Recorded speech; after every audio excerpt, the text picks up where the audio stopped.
Bismillahirrahmanirrahim. Assalamu alaikum students. Welcome to our 9th lecture of MTH Business Math 1. In our last lecture we were discussing chapter 4 about mathematical functions. Today we will also discuss about mathematical functions. What we have done in our last lecture, let's have a quick review of it. We have seen the definition of function, some example of functions, different ways to express a function. In particular, we can define a function in words by using a mapping diagram, by using a formula, or by an equation. We have also seen the definitions of domain and range of a function, and from some examples we can see that how we can find the domain of a function. We have also seen in our last lecture about the multivariate functions, that is the functions involving more than one independent variable. I hope by now the definition of function is clear to you and you can easily identify the notation of function and the domain of a function. If given a function in a square root form, you can find the domain easily, or if the function is in a fraction form, you can also find the domain of the function easily. And from the daily life examples and the mathematical terms, you can identify that which rule is basically a function or which rule is not a function. Today we will mainly discuss the types of functions.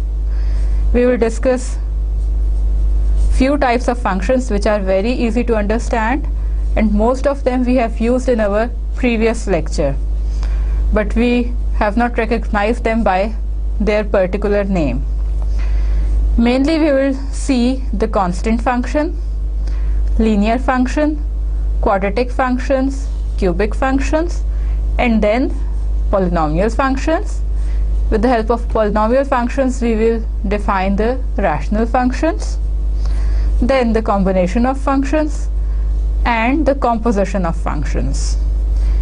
We will also see in today's lecture about the graphical representation of functions and what do we mean by the vertical line test, that why this test is very important. In our today's lecture we will have a quick look of all the types of the functions, and in our coming lectures we will discuss each type of function in detail. So today we are only discussing the definition and some examples. Okay, we start with the constant function. Now we classify functions basically according to their structural characteristics. What do we mean by the constant function? A constant function has the form y is equals to f of x, which is equals to a naught. That is, it is a function of x and it has the value a naught, where definitely this a naught is the output or the range of the function, then where this a naught is real. For example, if we have y is equals to f of x is equals to 20, here a naught is equals to 20, that is independent of x. So in this case the domain is the set of all real numbers, that is the value of x is the set of all real numbers. We write it mathematically is x such that x is real, and the range in this case is only the value a naught. Here in this particular example a naught is 20, so the range is just a 20. These constant functions we have already seen in our previous chapter when we were discussing the slope-intercept form. Equation of a line having zero slope and the equation of a line having undefined slope. that is when we have x is equals to k and y is equals to k.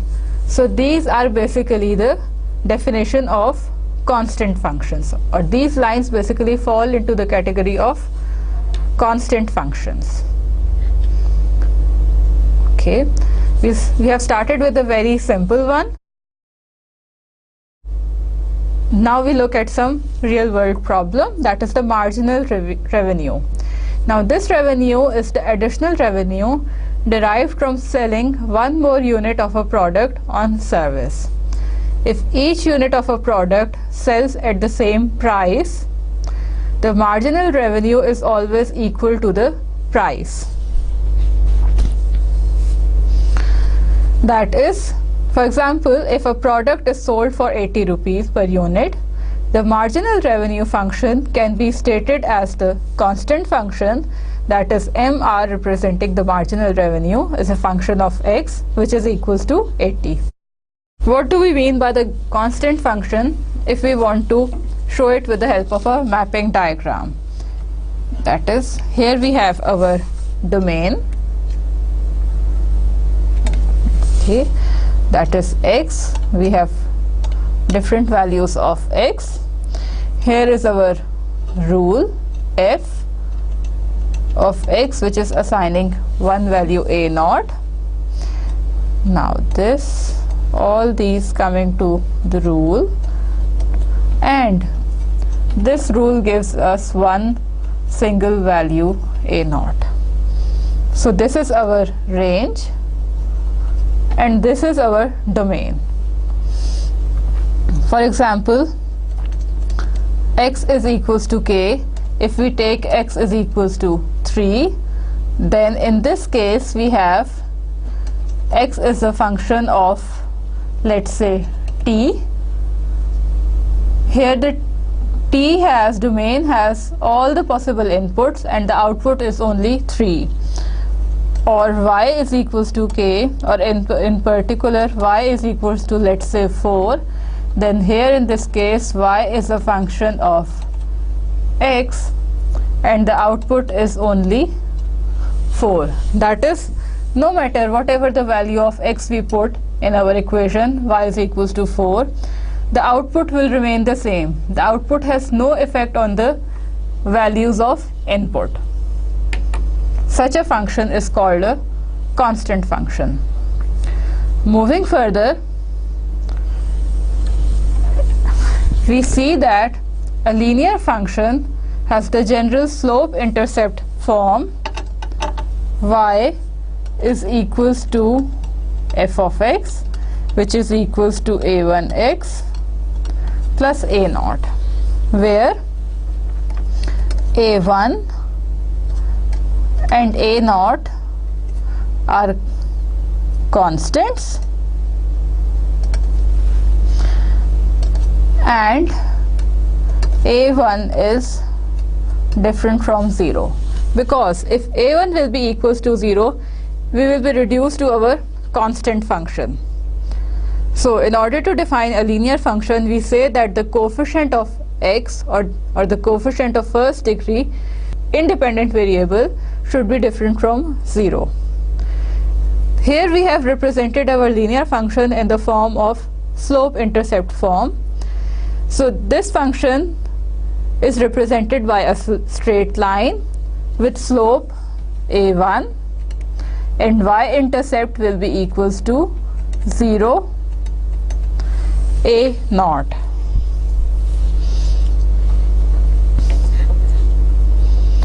Okay, if you want to look at some examples of our linear function, though we have studied our linear function in our chapter 2 and 3, mainly in chapter 2. For example, if we have y is equals to f of x, which is equals to minus 2x plus 5, then again our function is a linear function defined in the slope-intercept form with slope m is equals to minus 2, means the graph of the function will fall from left to right and the y-intercept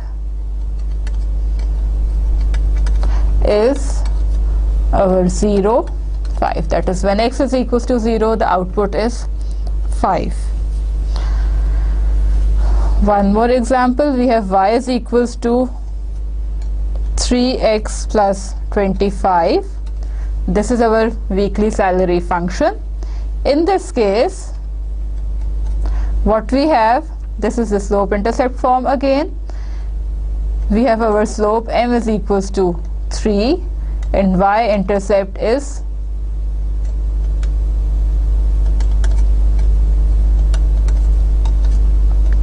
0, 25. That is, when x is 0 or no units are sold in that week, the salary will be 25. Okay. Linear functions are easy, very easy to recognize, as well as the constant functions. We have studied them already in our chapter 2. Now we come to quadratic functions.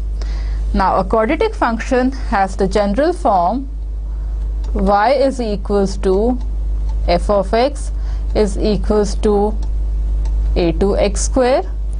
Since we can recognize from the name that the function is quadratic, means the highest power of the input will be 2.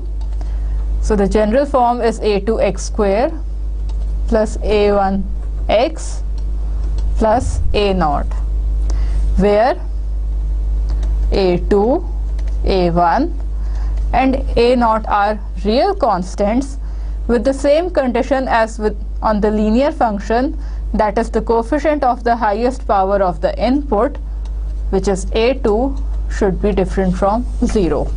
Because the same reasoning, if a2 will be equals to 0, the quadratic function will be reduced to the linear function.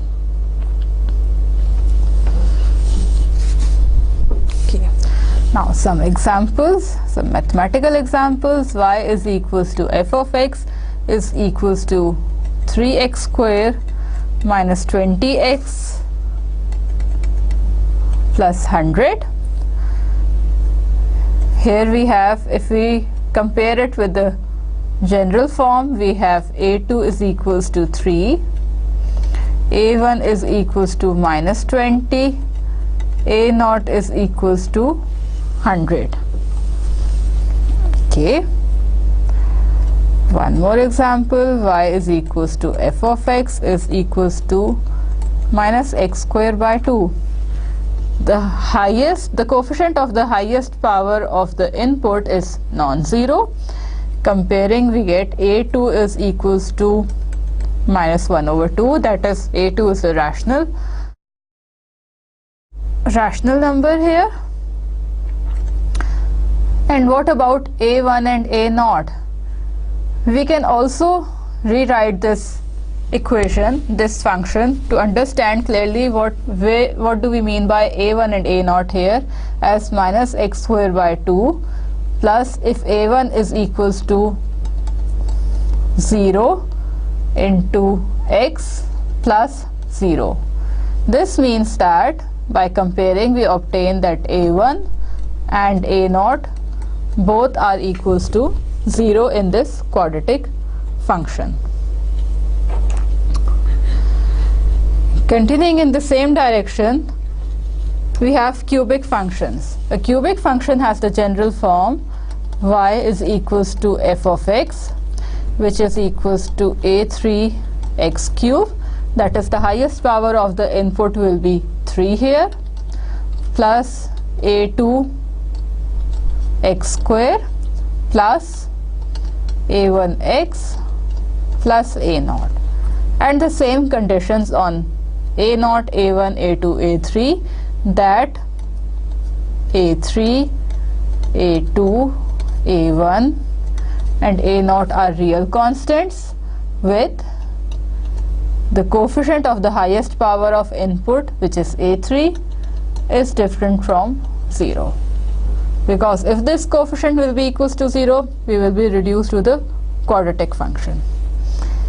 Some examples, we have y is equals to f of x, which is equals to x cube minus 40x square plus 25x minus 1000.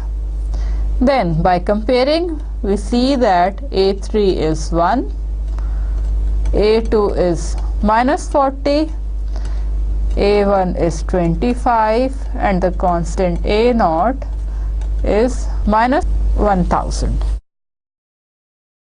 Okay, if we have y is equals to f of x as x cube minus x, then this is a cubic function with a3 is equals to 1, different from 0. But what about a2? We can also rewrite this function as x cube plus 0 into x square minus x plus 0. And now by comparing, we obtain that a2 is 0, a1 is minus 1, and a0 is also 0. So these functions we have already seen many times, and now we know them by name as well, that what do we mean by a constant function, a linear function, a quadratic function, and a cubic function. Okay, generalizing all these functions, we come to the polynomial functions. That is, a polynomial function of degree n has the general form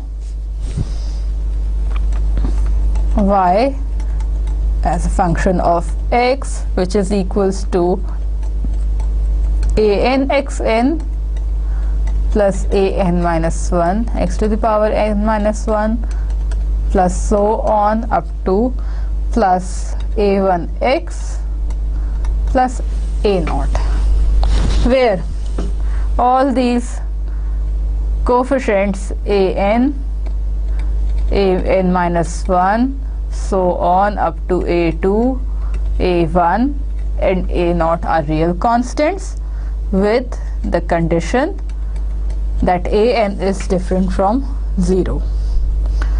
Okay, if we recall the definition of constant function, linear function, quadratic function and cubic function, we observe that all these are basically the types of polynomial functions. The constant function is a polynomial function of degree 0, because here we have a0 x 0. A linear function is a polynomial of degree 1. A quadratic function is a polynomial of degree 2, and a cubic function is a polynomial function of degree 3, and so on. Okay, if we want to see a function of degree more than 3, because we have already seen up to the cubic function, let's say y is equals to x to the power 5. Now it is a polynomial function of degree 5.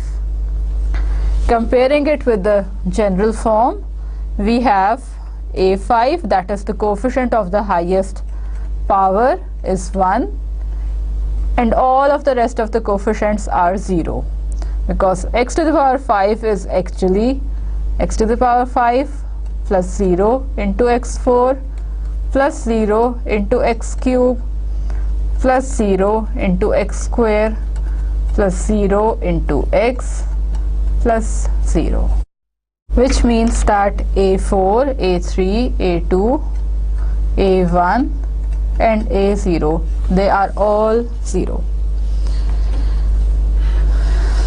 Okay. Now we have defined the polynomial functions. Using these functions, we will define the rational functions. We have already seen the example of rational functions in our previous lecture when we had our mathematical rule as u is equals to 1 over v square minus 4. This was our rational function basically. So a rational function has the general form y is equals to f of x is equals to h of x over g of x, where h of x and g of x are both polynomial functions.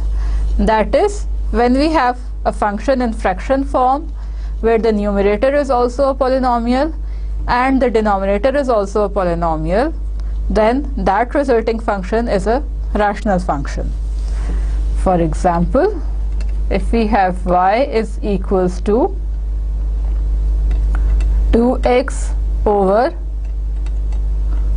5x cubed minus 2x plus 10, then in the numerator we have a polynomial function, in particular a linear function, and in the denominator we have a polynomial function, that is the cubic function.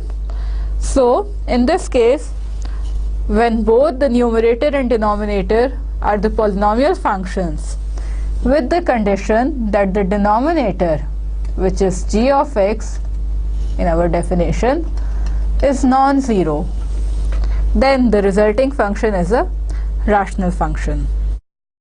Here our h of x is 2x and g of x is 5x cubed minus 2x plus 10, and clearly g of x is different from 0.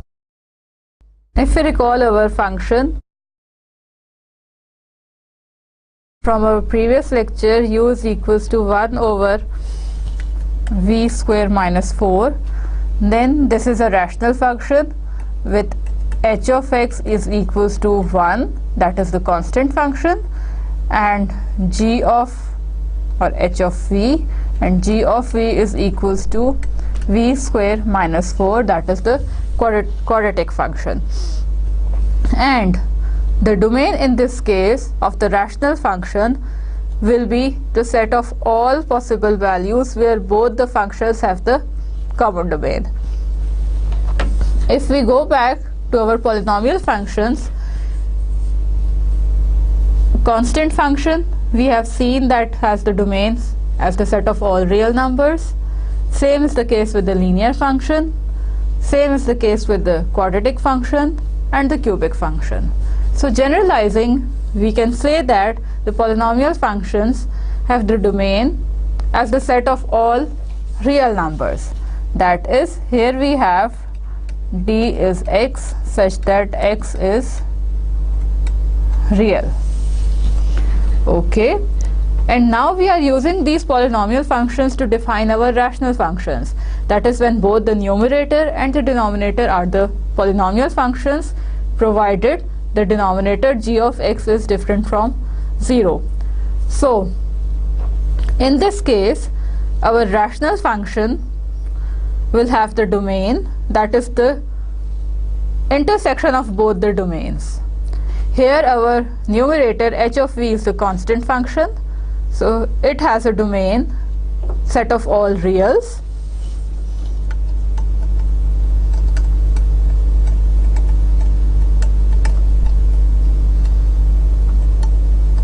and our denominator, the polynomial function g of v is equals to v square minus 4, has the domain as the set of all reals except 2 and minus 2, such that x is real and x is different from plus minus 2. So the domain of the rational function will be the intersection or the common points of both of the domains. So in this case, the domain of our rational function 1 over v square minus 4 will be basically the domain of our function g.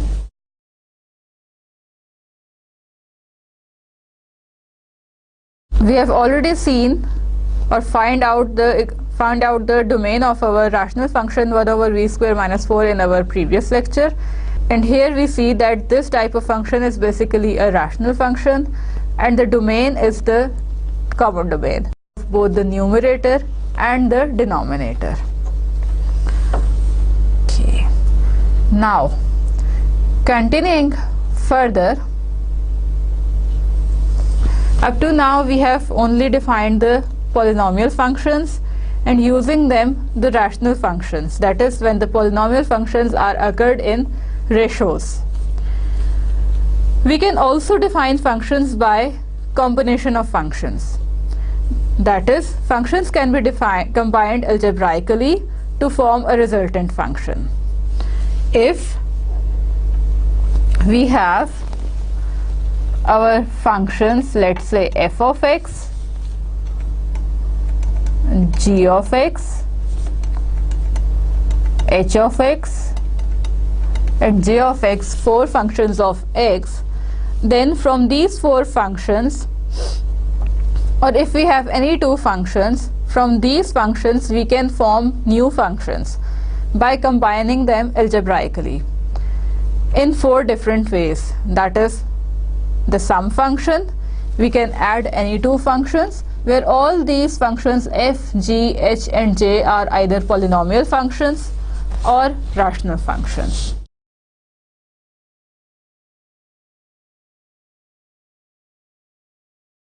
Polynomial or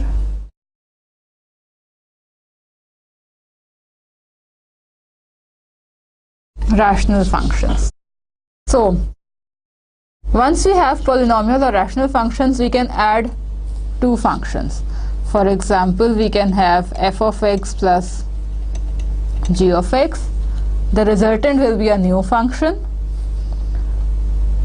Okay, we can also have f of x minus h of x. Okay, the resultant will be a new function again. We can have h of x into j of x. The product of these 2 polynomial or rational functions will give us a new function. Or we can also have the ratio of these functions. For example, g of x over j of x. To combine the functions algebraically, we don't need 2 functions. If you want to add them, we can also add f of x to itself, that is f of x plus f of x, and we will obtain a new function. Clearly, in the difference we need at least 2 functions. For the product, 1 function is also sufficient, that is, we can multiply the given function f of x with itself. And for the quotient function, we will obtain the constant function 1. That is, if we take the ratio of the function f of x with itself, we obtain the constant function 1. If we want some different ratio other than 1, then definitely in that case we need at least 2 functions. What will happen to the domain and range of the functions obtained by combining algebraically? So the domain and range of these functions is the set of values for the independent variables for which both the functions are defined. Basically, when we are combining the functions algebraically, so the domain and the range of the resultant function will be the common value or the intersection of the both domains, if 2 functions are added, or subtracted, multiplied or divided. Here in the quotient function, we have to put the condition that j of x is different from 0, that the denominator function should be different from 0. Let's have a look at some particular example. If we have f of x equals to 3x minus 5, g of x is equals to, let's say, x square minus x plus 1, h of x equals to x cube, and j of x is equals to 1 over 2 to the power 2 into x4, then here all these functions are either polynomial functions or rational functions. One thing we can notice from j of x, that it is a rational function, and if we write it as, if we want to take the denominator on the upper side, if we write it as 1 by 2 x to the power minus 4, then it will not be shifted to a polynomial function. Because in the polynomial function we have said that if we have a polynomial function of degree n plus so on up to a1x plus a naught, then this n, the degree of the polynomial, should be a positive integer.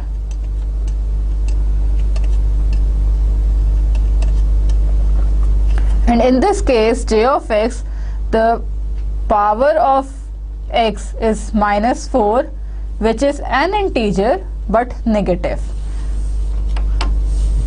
Okay, now we want to make new functions from these given 4 functions by combining them algebraically. Let's say if we want to add f to g, we will obtain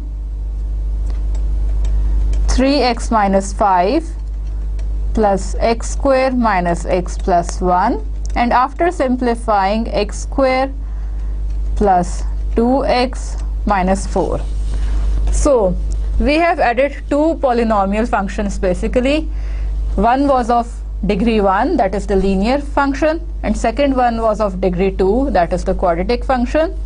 When we have added them, the resultant function will have the degree of the highest polynomial. The resultant function will have the degree of the highest function. Here in this case, g has the highest degree of 2, so the resultant function will be a quadratic function, that is a polynomial of degree 2. But this can also happen that the resultant function will be of degree 1. For example, if we take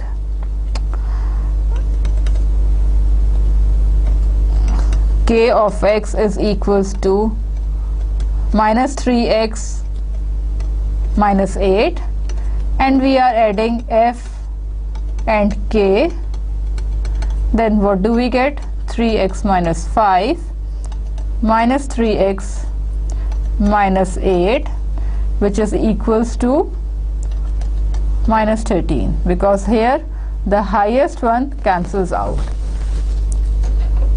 So if we are adding 2 polynomial functions or subtracting 2 polynomial functions, the degree will be at most the degree of the highest function.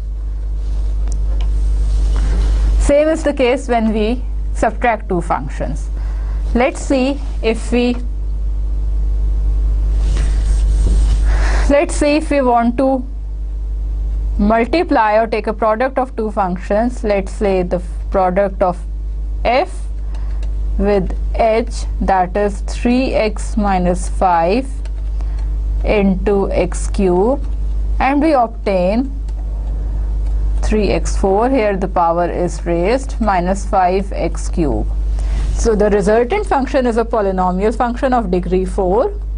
So in that case, when we are multiplying 2 polynomial functions, the resultant function has the degree, the resultant function is a polynomial function of degree of the sum of both of the functions.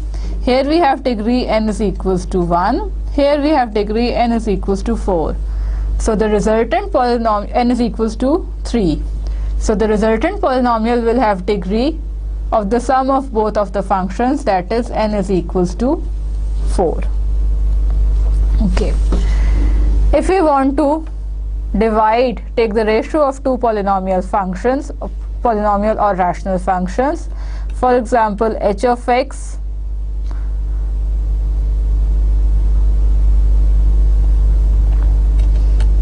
over j of x, we get x cube over 1 over 2x4, which is 2x cube into x4, which is 2x to the power 7. So by taking the ratio of polynomial and rational function, the degree of the resultant function may increase or may decrease or may remain the same.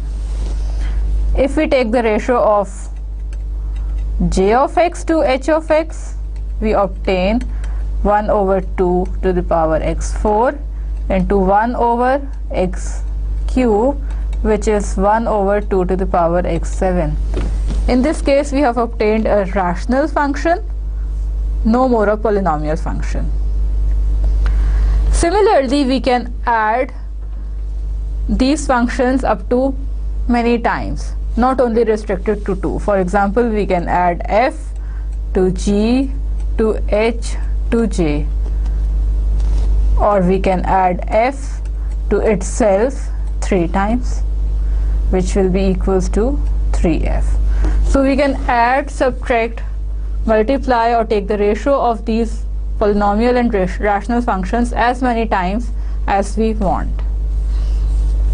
But for the case of addition, subtraction and product, we know that the resultant, if both are polynomials, we know that the resultant function will be a polynomial of the degree of the sum of all in the case of product, that is n is equals to 4 in the case of product, and in the case of addition and subtraction of at most of the highest, one of the greater one. Okay, now we define one more type of functions, which is the composite functions. A composite function exists when one function can be viewed as a function of the values of another function. When the range of one function is actually the domain or the subset of the domain of the other function. For example, if we have y is equals to g of u, and we have u is a function of x defined by the rule h, then if we want to write y as a function of x, then what we will do simply that it will be g of u, and putting the value of u here will be g of h of x. That is, first we will solve h of x. We have the input x here. We will apply the rule h to it, and we will obtain the output u.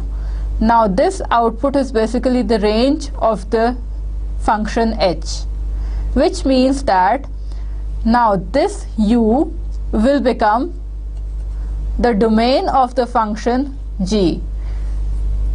That is, when range of one function, that is h of x or u, is the subset or the domain of the other function g. Okay, we come back to our weekly salary equation, which was the linear equation. Let's say y is equals to 2x plus 50.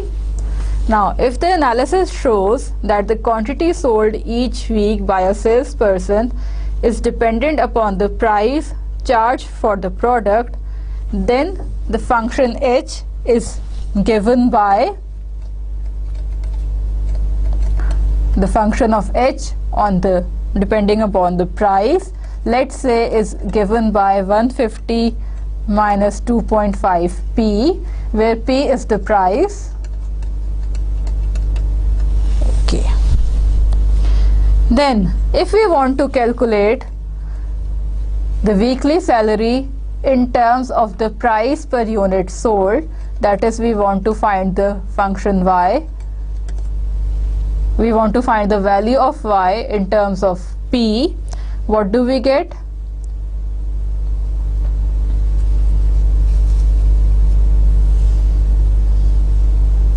This will be equals to some function g of x, and x is equals to, x is the units sold are depending on the price, so x is equals to h of p. Okay, now by putting the values we obtain g of h of p is 150 minus 2.5 p, and now what is our function g of x? G of x is 2x plus 50. That is, whatever the input is, the output is 2 times the input plus 50. So here the input is 150 minus 2.5 p. So the output should be 2 times the input plus 50. Solving this, we obtain 300 minus 5p plus 50 is equals to 350 minus 5p. Okay, so now we have obtained our weekly salary in terms of the price charged for the product sold directly. If you want to calculate the weekly salary when the price charge is 30, then we will simply put the value of p is equals to 30 in our given function, which is 350 minus 150, which is 200. So if the price charge per unit sold is 30, then the weekly salary will be 200. So by using the composition of function, we have shifted our two equations into one simple equation. First, by finding the output of the first function, that is h of p in terms of x, and then by using this output function as the input function again.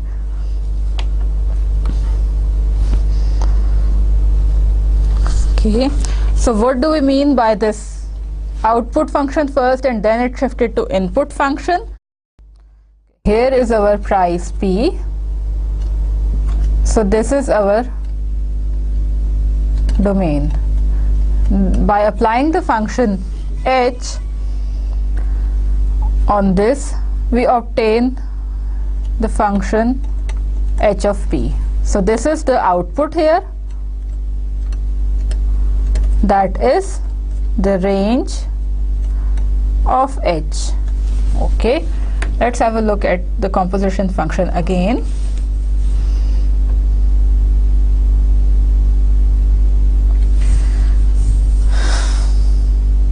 We have p as our input, we apply the rule h, and we obtain the output x. So this is the range of x, h, and output is x. Okay, now what we are doing, we are using this output or the range in our function g, which is a function of x. So this output or range will be shifted to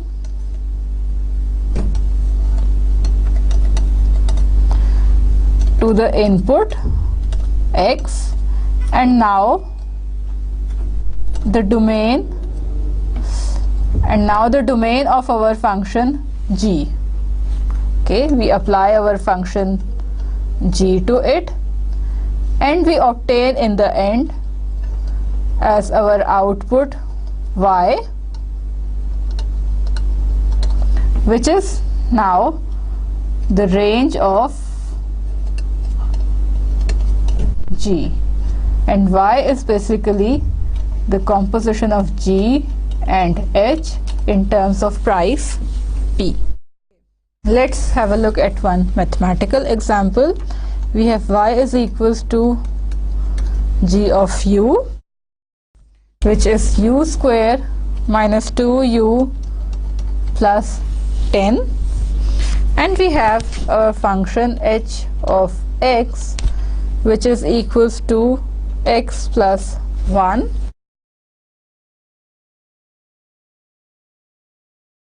We may call it as u. And we are interested in finding the function in terms of x. So, using the composition rule, first we will have the function g in terms of u. Now u is in terms of, use the output of the input x, we get g is equals to h of x. Okay, By substituting the values, we obtain g is equals to h of x is x plus 1, the first function as it is. Now, what is g doing as the mathematical rule? That is squaring the input minus 2 times the input plus 10. So, we will square the input, which is x plus 1 now, minus 2 times the input plus 10, which is equals to, after simplifying, x square plus 1 plus 2x minus 2x minus 2 plus 10, and further simplifying, x square plus 9. Now, here we have used the value of u input as x plus 1, where we have find the value of output y at some particular input. We have seen that we have solved the values when our input is, let's say, u plus v, or our input is, let's say, 2x minus 4.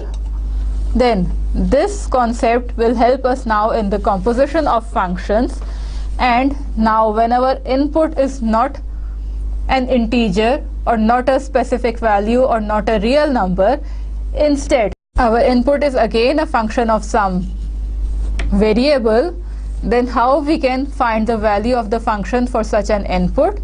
Simply look at the function and replace the value of the input by the given input, and we have obtained our function of y in terms of x directly is x square plus 9. Okay. Now we have seen many types of functions: linear constant function, linear, quadratic, cubic, in particular polynomial function, rational function, algebraic combination of functions, and composition of function. Okay. Now we are interested in the graphical representation of functions. Now the function of one independent variable are graphed in 2 dimensions, that is 2 space. Functions in 2 independent variables are graphed in 3 dimension, that is 3 space. It is clear that for the case of one independent variable, we have y is equals to f of x, that is we need 2 dimensions, one dimension to represent x and the second dimension to represent y as our output. In the case of 2 independent variables, z is equals to f of x y, we need 3 dimensions, 2 to represent our 2 independent variables x and y, and third dimension to represent our output z.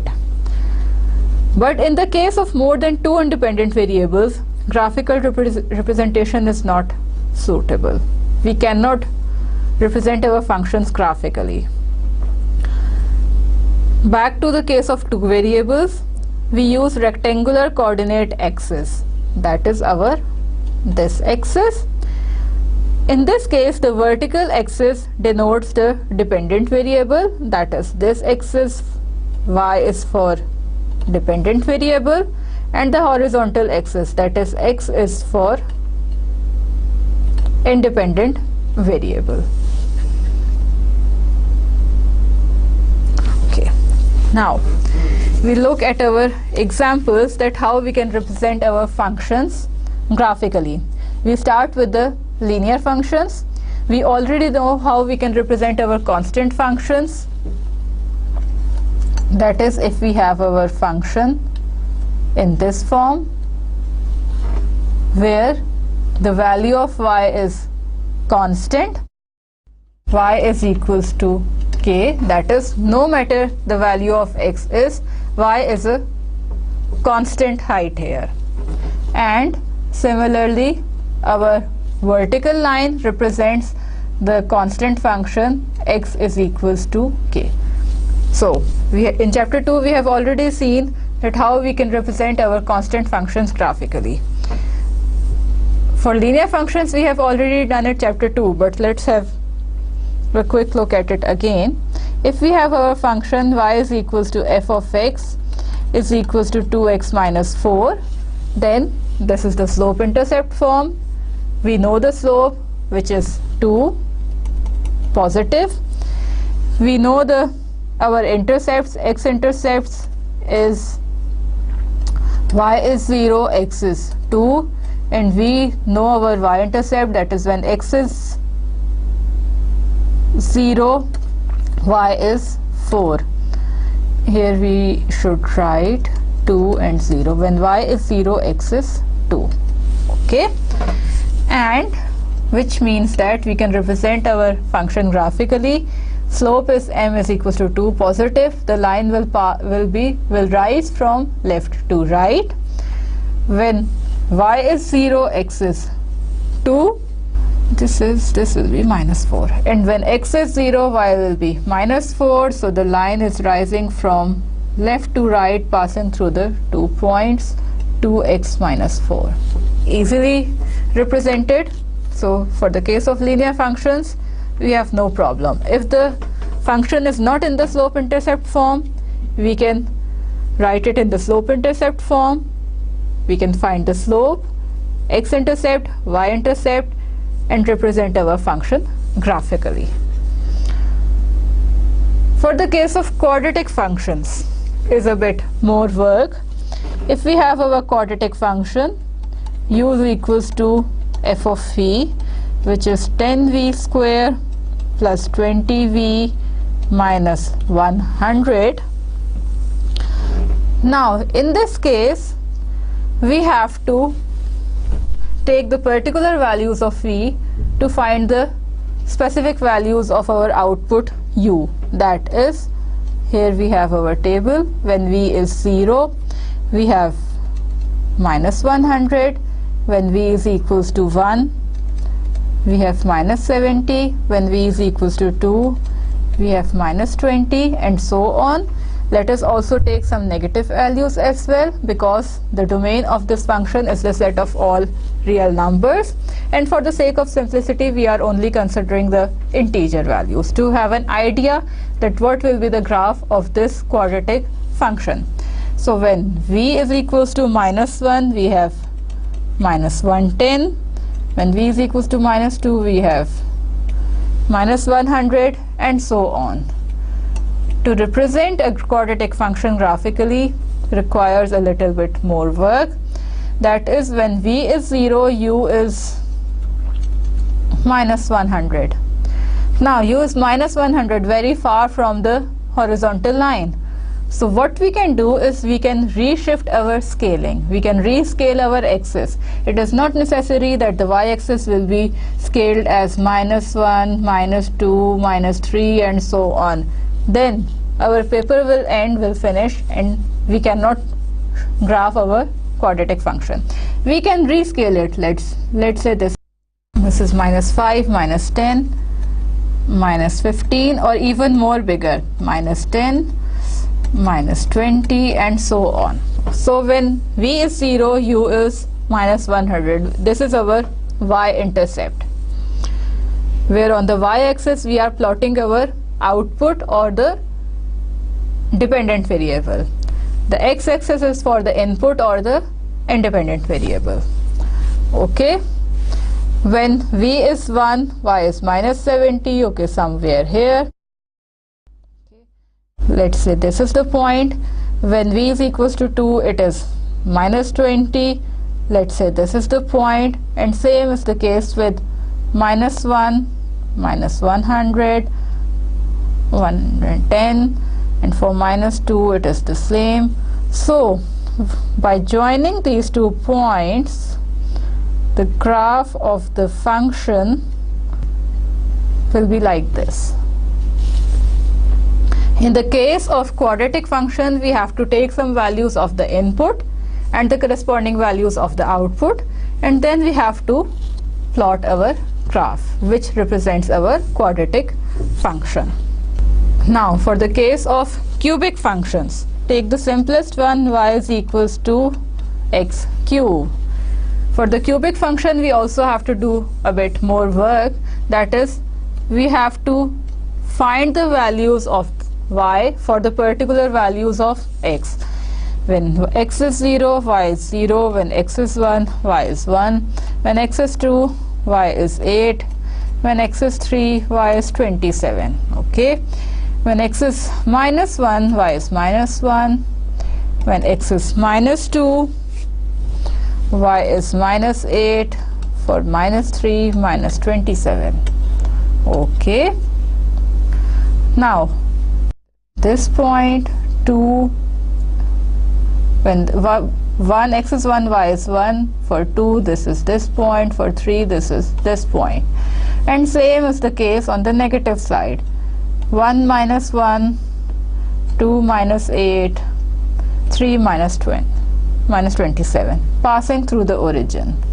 So connecting all these points, it must pass through the origin. The graph looks like this. How does it look like? The graph looks like this, a bit more towards the vertical side. In the case of cubic functions and quadratic functions, we have to take some particular values of x, the corresponding values of y, and then we will plot our graph. We have one more example. Our function y is equals to f of x is defined as 2x plus 50. Let's say this is our weekly salary function.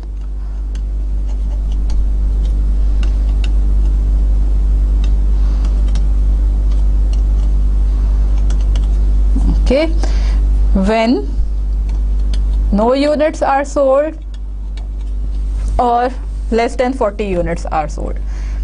Look carefully here that the condition is when 0 is less than equals to x, that is x can take the value 0, strictly less than 40. Strictly less than 40 units means when 39 units are sold. And we have different representation, 2.25x plus 75 when at least 40 units or greater than 40 units are sold. So this means that when the units sold are between 0 and 39, the salary will be 2 times the units sold plus 50.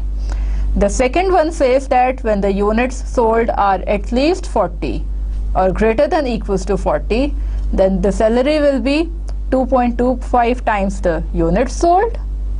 There is an increase in the multiple, plus the bonus will be also increased to 25. The bonus will be 75 here. So what will be the graph of this function? It is basically a piecewise function and a linear function.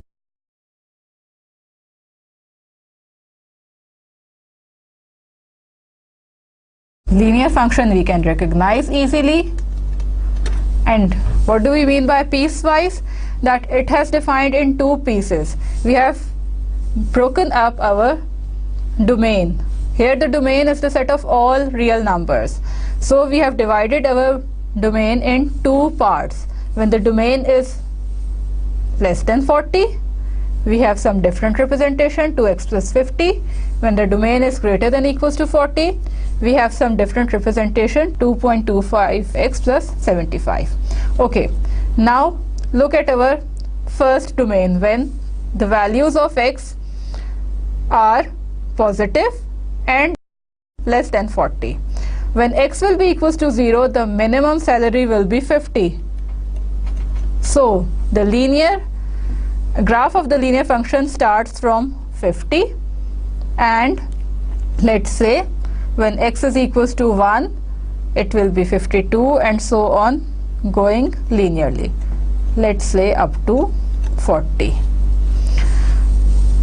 For at least less than 40, we put a circle here, which means that 40 is not included. From 40 onwards, the graph changes, which means that there is a raise or increase in the bonus 75, and the multiple is also increased.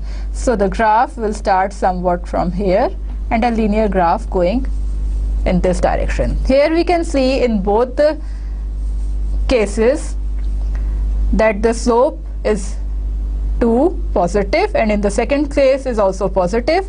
So in both the cases the graph will rise from left to right. So this is how we can represent graphically our piecewise linear function. The same is the case applies to piecewise quadratic function and cubic function, that is, we have to take care of the pieces separately. Now we come to the last topic of our today's lecture, which is the vertical line test. By vertical line test we mean that if a vertical line is drawn through any value in the domain, it will intersect the graph of the function at one point only. But if the vertical line intersects at more than one point, then the graph depicts only a relation and not a function. Okay, it is not clear, we will see it with the help of our coordinate axis. Let's say we have our coordinate axis and we have this line as our graph of some rule, and we want to check that this graph represents a function or not. The vertical line test says that if the vertical line intersects at more than one point, let's say this is our vertical line crossing the graph of some rule. It is intersecting the graph at more than one point, at this point and at this point, which means that this graph is not a graph of a function. It is only the graph of a relation, because it contradicts the basic definition of the function, that is, for the value of, let's say this is the value of x is equals to a, then the input x is equals to a, we have output, this output which is b1, and we have this output which is b2, and contradicting the definition that each input has only one and only one output. So this input has two outputs basically, and our vertical line tells us very easily within a minute that the given graph is a graph of a function or only of some relation. So if we have a graph of a function, just use your vertical line test, draw a vertical line on any part of the graph. We can also draw a vertical line here as well, and we obtain the same result, that the vertical line passes through 2 points of the graph, which means that this graph is not a graph of a function.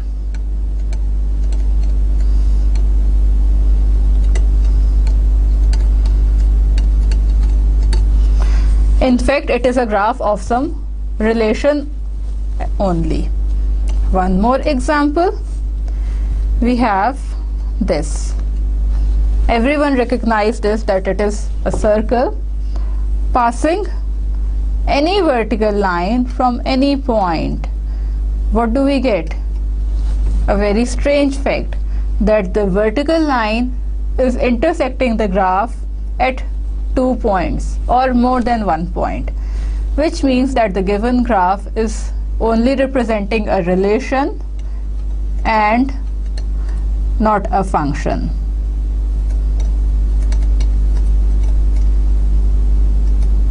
Relation.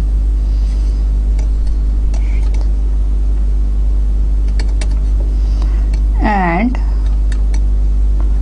not a function. Okay. Let's have a look at some more examples of the vertical line test. Let's say we have our graph as this. Then drawing a vertical line here definitely tells us that the given graph is not a graph of a function. Okay, one more. So what do we get here? At this point this vertical line is intersecting the graph at more than one point, not a function.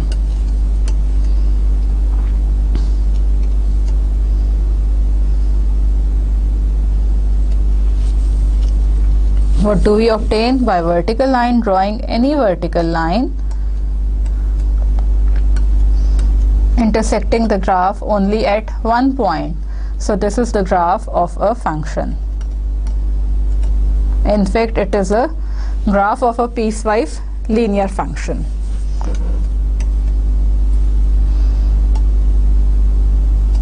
Then any vertical line is passing through the graph only at one point. So this is a graph of a function. Okay. Now we summarize what we have learned in our today's lecture. We have seen the different types of functions. Just a look, the definition and few examples of different types of functions. We have not studied them in detail. In our coming lectures, we will study these types of functions in very detail. The main types were the constant function, linear function, quadratic function, cubic function, and generalizing all this, the polynomial function. Using the polynomial function, we have defined the rational function. Then the algebraic combination of functions and composition of functions. Okay. Then we have seen the graphical representation of functions.